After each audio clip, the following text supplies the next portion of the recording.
My stepmom sent me a friend request from a fake account. The messages she'd been sending my dad about me were horrifying. I accepted it because I wanted to see what she was doing, wanted to understand why someone would go through that much effort to spy on their stepdaughter. The profile picture was some stock photo of a sunset, the kind you'd find if you searched peaceful nature on Google Images. Her name was Michelle Thompson, generic enough to be anyone, forgettable enough to blend in. I should have blocked it immediately, but curiosity has always been my weakness. For 2 weeks, I watched her like posts, comment on photos, send me casual messages, asking about college and whether I was dating anyone. She was good at this, I'll give her that. The tone was friendly but not too eager, interested but not invasive. Meanwhile, my dad's texts were getting shorter. One-word responses to my questions about Thanksgiving plans. Read receipts with no follow-up. I thought maybe he was busy with work, stressed about the mortgage, dealing with something he didn't want to worry me about.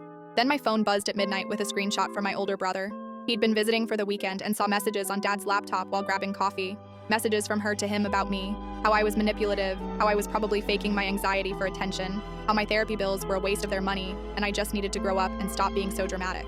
She called me spoiled for asking if they could help with textbooks. She said I dressed like I was trying to get male attention, that my friends looked like trouble, that I was clearly lying about my grades because nobody gets straight A's without cheating. Page after page of poison, dripping into my dad's ear for months. My brother asked if I knew about any of this. I told him I didn't, but I was starting to piece things together now. The way she'd smile at me during family dinners while touching my dad's arm possessively. How she'd ask me invasive questions about my life and then twist my answers later when talking to him. She'd been building this narrative carefully, brick by brick, painting me as the problem child she heroically tolerated. I confronted my dad over the phone because I couldn't wait to do it in person. He got defensive immediately, said I was overreacting, that she was just concerned about my well-being, and sometimes concern comes out wrong in text messages.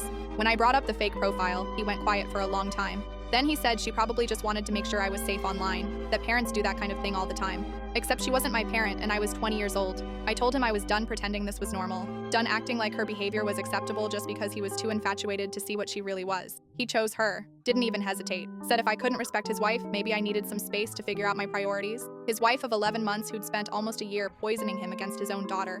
I haven't spoken to him since that call 6 weeks ago. My brother visits me now instead of going home. He said the house feels different anyway, like she's systematically erasing any trace of our mom, replacing family photos with pictures of her and dad.